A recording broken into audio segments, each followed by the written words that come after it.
A very important subject to talk about now. The NHS Blood and Transplant released a new report this week, but unfortunately, it's still the same old news that the number of African Caribbean and Asian donors is still too low. I'm really pleased to be joined on the line now by Orin Lewis OBE. He's the Chief Exec of ACLT and co-signatory of the report. And you may remember also that he is the father to DE-GALE because he became the first black individual in the UK to receive a stem cell transplant from an unrelated donor. So, Orin, bless you. Thank you for joining me here on Sunday Night with Nikki Tapper. Good evening, Nikki. Glad to be here.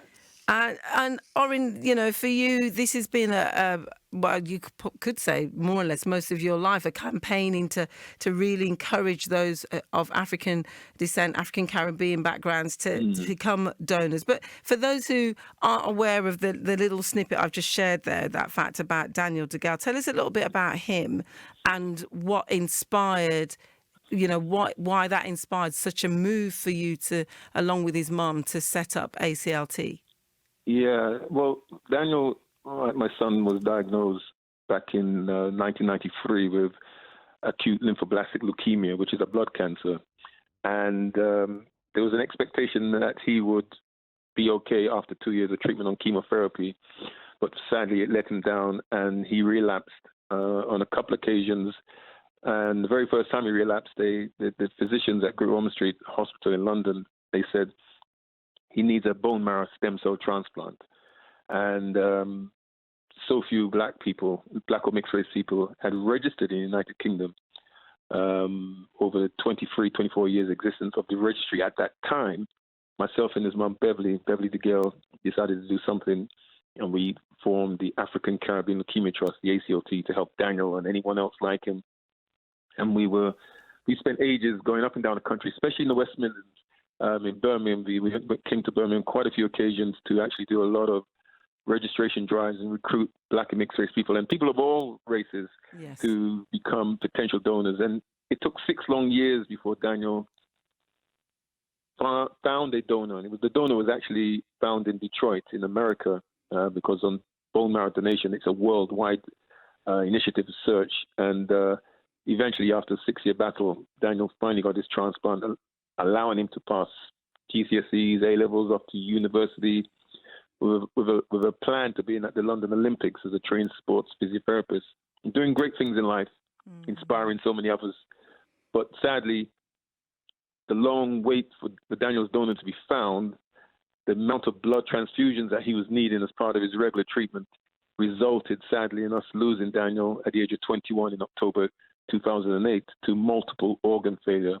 And that leads into this report that's just come out last week by NHS Blood and Transplant about organ donation, the lack of donors from ethnic minorities in particular, but specifically those from the black community. There's a severe shortage of black living and deceased organ donors, despite the law being changed in England nearly 2 years ago, where you were deemed to opt in, and if you didn't want to be opted in, you had to opt out. And that's what's caused a lot of problems. And despite the great work we've done over 26 years, myself and Beverly and our team, right across the United Kingdom and around the world, raising the awareness of blood, organ, and stem cell donors, there's still an urgency of our community to step up and take ownership when the call comes out like this one on organ donation, to do something, because race counts when someone needs a donor. Yes. And I think this is, you know, why we were, you know, keen to again talk about it, because thankfully I've been part of some of that journey of you getting it out and had you on the show previous times. But this one really struck a chord of how stark it seems that the numbers are dropping. You know, before I go into why we want to push people, do you get the sense in the work that you've done and having had to be part of producing this report, is it apathy? Has this stemmed from the fact that many people are mistrust and are not comfortable with the NHS, especially in light of what happened with the pandemic and COVID? Has that played a part, do you think, as well? You're totally correct, 100%. There's a combination of things. There's mistrust. There's always been mistrust when there's talk of donating something of yourself to a stranger. And in certain communities, including the black community, there has been a mistrust which is high in our thinking about coming forward and registering and giving consent to donate something of yourself, whether it be blood, organs, bone marrow, and that's true. There's also religious and cultural barriers within our community that have stopped us, whether you be Caribbean or West African or East African or Southern African, Central African. There is inherent cultural and religious barriers that we've used as excuses, as far as we're concerned, to stop ourselves to actually researching and finding out the facts. And as you rightly said, it played out on a big scale during the COVID pandemic, especially when it came to vaccines. There was a knee-jerk response from a lot of people, especially black people, saying, I'm not going to have the vaccine because I don't know what they put in it. And all sorts of conspiracy theories were abounding about in our community about the vaccine. And you're seeing it played out again on this subject matter of being a donor, in this case, an organ donor. Whether you are a deceased organ donor or a living organ donor, the stats are frightening. Oh, Orin, I mean, I'm listening, and I there's a part of me that's, I'm not going to say despairing, because one has to have hope, and that's There is hope. We have to have that hope. And I gather, in light of what you've found, there must be, yes, the numbers aren't great, but where's the chink of light for you? Where does your optimism come in? Well, my optimism comes in a couple of things. First of all, we got to be very clear and upfront. The stats are worrying. I can call some stats out, right? Okay. If you look at ethnic minorities in general, at the end of the last financial year, there was just under 2,000 ethnic minorities waiting for an organ transplant. Nearly 2,000. But when you look at who's actually donated in that same timeline from the black community, there's actually 49 black people who donated an organ last year, whether it be living or deceased. Only 49. And that is a shocking figure. 3,000 black people opted to stay in the organ donor system last year, but 13,000 opted out. So there's an imbalance. An imbalance. We're still getting more people coming through to opt in and say, yes, I want to stay in, but there's still too many opting out. So just say that again. Sorry, Orin, because I just think we need to hear that. All of us listening to this, we need to clock exactly what's just been said there. Yeah. 3,000. Yeah, 3,000, over 3,000. I think it's 3,600 black people opted to stay to opt in, to say, I want to make sure I've given consent to be on the organ donor list. So they actually said officially to the NHS Blood and Transplant, I want to stay in. We are all actually locked into the system, but you can actually register officially and say, I want to make sure I'm in. So I'm telling you. But at the same time, there were over 13,000 black people who officially went online and opted out of the organ donor system. Now that number is coming down because it was higher the year before, and it was higher the year before that. So it is coming down slowly, but there is still an imbalance. And when you got out of that 2,000 people who are waiting for an organ transplant, there's over 600, it's nearly 700 black people who are waiting for an organ transplant. These are true, real-time figures. This is up to March of last year, the last financial year. So, and we're nearly into finishing the end of this financial year. So You can imagine what the numbers are like. So there is still an imbalance, but there is hope. As we found when we were doing the stem cell bone marrow registration through Daniel's campaign, we have found record amount of black bone marrow stem cell donors. We are seeing an increase of black blood donors. There's still lots to be done. But there's a lot of work that needs to be done on organ donation, because that's the deepest taboo. Yes. And we need to look ourselves in the mirror and realize, well, and this is the most shocking stat. Those black people and Asian people who have found an organ donor, okay, mainly on the kidneys, those lucky people, the majority of the donors who are donating to them are white people. 80% of all the organs out there, 80% of the donations that Black and South Asians receive as an organ transplant, they're coming from white people. And if you look at kidneys, it's 90%. That's because it can cross racial lines, because there's so few Black and South Asians put themselves forward and consenting to donate that the physicians are saying we can't find any Black or South Asian donors, but we can find a white donor who just happens to match.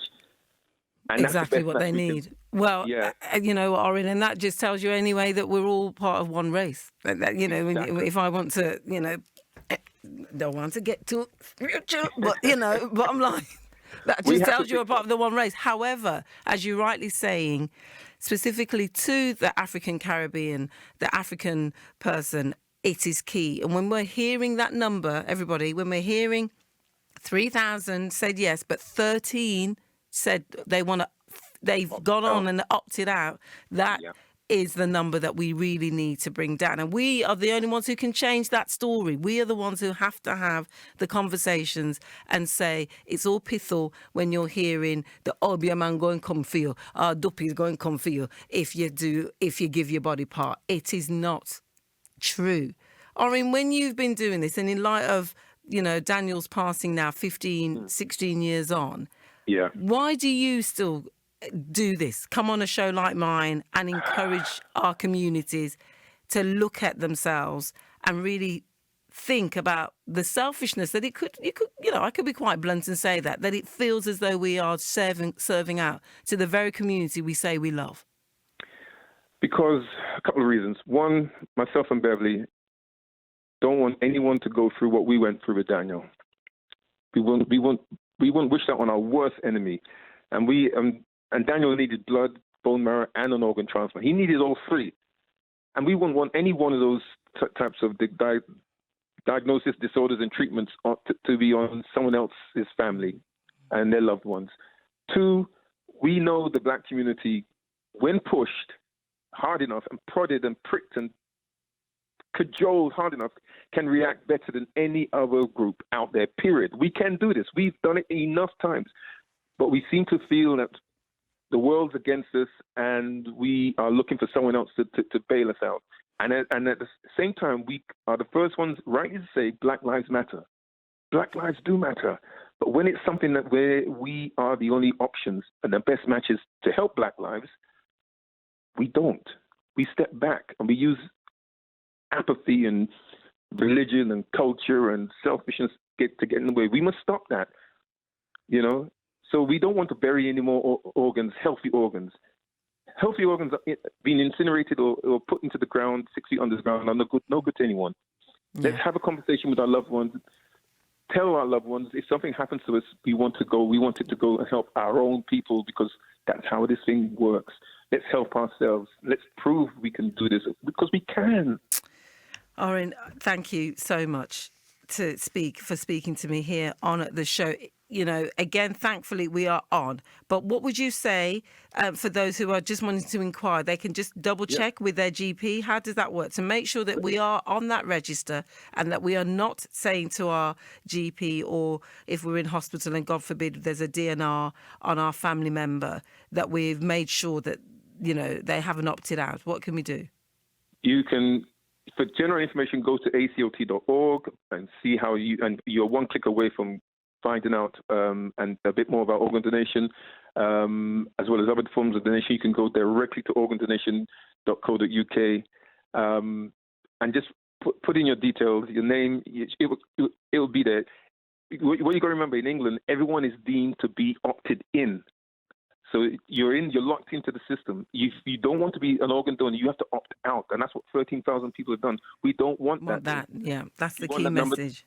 March end of this year, we want that number to come down. And the numbers to confirm to go up. Well, Orin, if you don't mind, I would love, you know, some way for you to come back to us and let us know around, you know, April, May time, if you do get the figures by then, to hear what's happening, you know, because we here on Sunday Night with Nikki Tapper would really want to encourage that all of us really do recognise when we're talking about, as you rightly said there, Black Lives Matter, when it comes to our health, Black lives really do matter. Orin Lewis, OBE, Chief Exec of ACLT, but also co-signatory of this latest report that's come out by the NHS Blood and Transport team, saying that, again, the numbers of African and African Caribbean donors is very low. We need that to increase. Have a good evening, and thank you very much, Orin, for being on the show for today. Pleasure.